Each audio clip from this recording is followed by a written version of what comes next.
Soomaaliya ayaa waxa ay safka hore kaga jirtaa wadamada ay ka dhacaan xadgudubyada la xiriira jinsiga. Muddooyinkii dambe waxaa sare u sii kacay tirada kiisaska kufsiga ee Soomaaliya laga soo warinayo ee loo geysanaya dumarka Soomaaliyeed, taas oo hadda gaartay heer ay qayladhaan ka muujiyaan ururada u dooda xuquuqda dumarka iyo carruurta. Kufsiyadii ugu dambeeyay ayaa gudaha Soomaaliya ka dhacay waxa ay ahaayeen kuwo argagax leh, waxaana la sheegay in dumar badan inta la kufsaday kadibna la dilay. Kufsiga loo geysto dumarka Soomaaliyeed ayaa si isku mid ah waxa ay uga dhaceen guud ahaan gobolada dalka Soomaaliya sida deegaanada Koonfur Galbeed, Puntland, Galmudug, Hirshabelle, Jubbaland iyo Somaliland. Sidoo kale waxaa jira warar sheegaya in Muqdisho lagu kufsaday ilmo yar. Hay-adaha kala duwan ee u dooda xuquuqda dumarka iyo ururada kale ayaa qayladhaan waxa ay ka muujiyeen dhibaatada soo laalaabatay ee lagula kacayo dumarka Soomaaliyeed. Dadkaasi waxaa ka mid ah aqoon-yahano iyo waxgarad ku nool dalka Switzerland, gaar ahaan magaalada Lausanne, oo iyagoo codkooda ku biiriyay in la joojiyo xadgudubyada iyo kufsiga lagu hayo dumarka Soomaaliyeed. Sidoo kale waxa ay baaq u direen dowladda dhexe ee Soomaaliya iyo maamulada ka jira dalka Soomaaliya. بسم الله الرحمن الرحيم السلام عليكم ورحمة الله وبركاته مقعيق وفاطمة أويس أو لو يقان راحة محمد وحان كميد أهي هاوينك سوماليات كنول ودنك سويسرلاند أنيقو كو هدلايو مقعيق كان دومرك سوماليات كو لقان ودنكان يقود أهان دونيدا وحان ربا إنان إذن لو داقو دارين كيغا كو آدن لباتوينك كفسيغا جوكتدا iyo dilka ee loo geysanayo gabdhaha Soomaaliyeed ee ku nool dalka gudihiisa. Sanadkii ugu dambeeyay wuxuu kufsiga noqday wax iska caadi ah ilaa uu gaaro heer bulshada inteeda kale maqasho bal aysan ka guban kana falcelin. Waxaan run ahaan ka xumahay in damiirkii Soomaaliyeed uu sidaas u dhintay. Waxaan kale oo aan ka xumahay in wax garadka aysan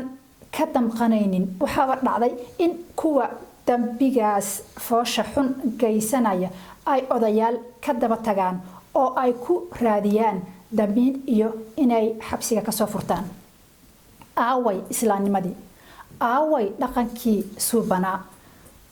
Gabadha Soomaaliyeed waa hooyooyinkiin, waa xaasaskiin, waa gabdhihiinni, waa walaalihiin. Intaas kadib waxaan 24 Janaayo 2021 baaq qoraal ah u gudbinay dowladda dhexe ee Soomaaliya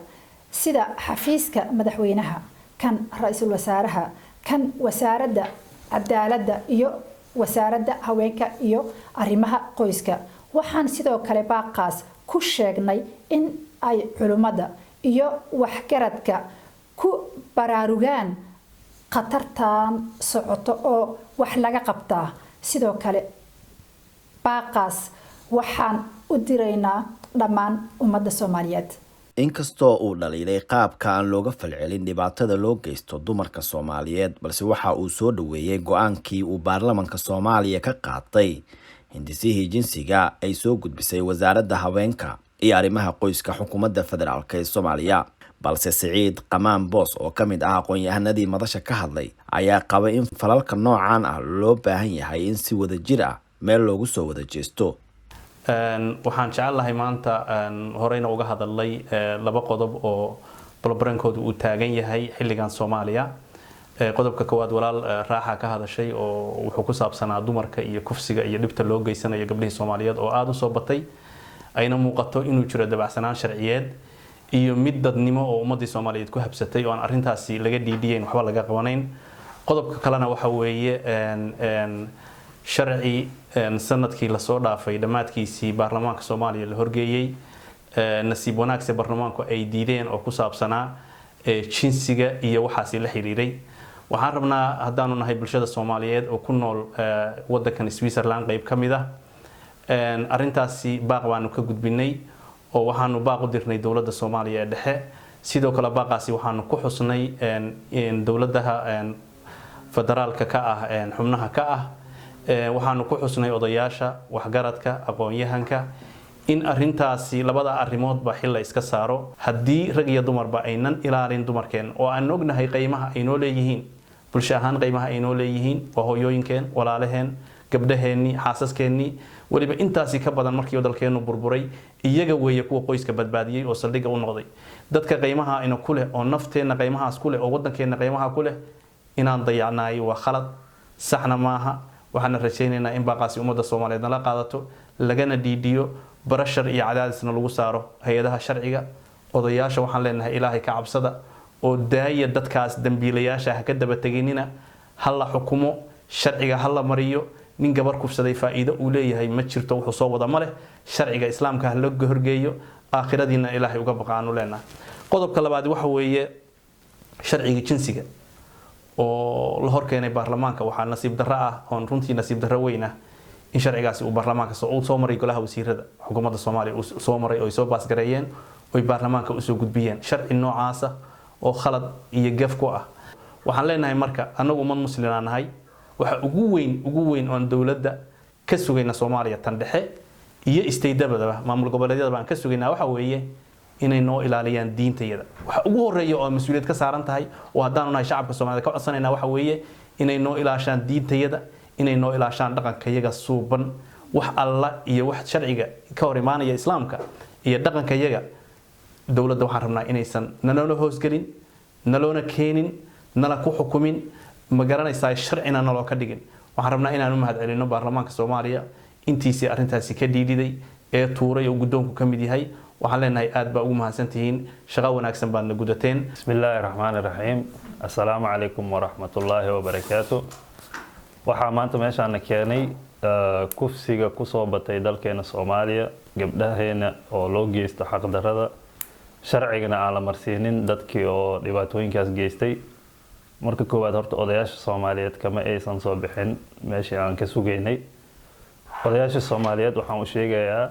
in dunidan aan la sii joogeenin qofka maalmo kooban kaliya oo noolaa doono qof walbana oo sugayso wixii oo ka tagay wanaag haday tahay iyo xumaanba haday tahay marka odayaasha Soomaaliyeed inay allahooda ka cabsadaan aan ugu baaqeynaa sidoo kale dadweynaha Soomaaliyeed dhan inay arintan ka falceliyaan aan ugu baaqeynaa aqoon-yahanada Soomaaliyeed dhalinyaradana inay ka daayaan dhibaatooyinka gabdhaha ay u geysanayaan magacaygu waa Esther Cabdi waxaan daba joogaa labadii qodob ee mar dhaweyd ay ka hadleen walaale Raaxo iyo walaale muxuu ahaa Saciid iyo walaale Maxamed oo ku saabsanaa kufsiga gabdhaha loo geysanayo iyo xeerka jinsiga ee mar dhaweyd walaal loo ka hadlay oo si fiican runtii uga hadlay ku mahadsan yahay haddaan ku bilaabo qodobka kufsiga waxyaabaha runtii aan dhagaygu maqlayeen ama idaacadaha aan ka maqlay ama la soo galiyay social media ee ku saabsan kufsi loo geysanayo gabdhaha Soomaaliyeed waxa uu noqday wax runtii beer dilaac ah niyad jab ah xumaan ah yani walwal ah oo waxa meesha uu ka dhacayna ay tahay dalka Soomaaliya qaasatan uu ka dhacay muxuu ahaa meel maamulo ay ka jiraan oo nidaamyo ka shaqeynayaan ama ha noqoto muxuu ahaa dawladda halkii deegaanada oo caasimadii ama ha noqoto goboladii iyagana ay ka jiraan maamulo muxuu ahaa shaqeynaya runtii waa wax laga naxo oo aad looga anfariiro waxyaabaha kale oo yaab kale oo runtii ayana aan sheegay waxa weeye in aan maqalay marar badan odayaal la leeyahay waxa ay daba joogaan wiil la sheegay inuu gabar kufsaday oo ay rabaan inay soo furtaan ama soo daayaan ama ay yani gogol u fariistaan si wiilka xabsiga looga sii daayo ama ay damiin u qaadaan wiilka ay daynayaan gabar buu kufsaday ama wuu dilayba gabadhii la dilay ama la kufsaday ka hadli maayaan xanuun kuma hayso walaac kuma hayso taa waxa ay keentay runtii in walaacaas uu farabato ilaa aniga qudheena aan ku qasbanaanay inaanu soo fariisnay idaacadihii oo aanu ka hadalno waxa weeye walaalayaal gabdhuhu ixtiraam bay leeyihiin xurmo bay leeyihiin in la ilaaliyo oo la dhowro bay ahayd waa qayb ka mid ah bulshada qaybta loo yaqaan barimageedada in maanta dana la xoogo la kufsaday wax runtii laga naxo laga xumaado weeye waxaan baraarujinaynaa in arintaas dadka Soomaaliyeed guud ahaan culimo iyo caamaba iska saaraan xil weyn oo looga hortagayo laga dhiidhanayo laga dagaalamayo in gabar Soomaaliyeed aan la kufsan mar dambe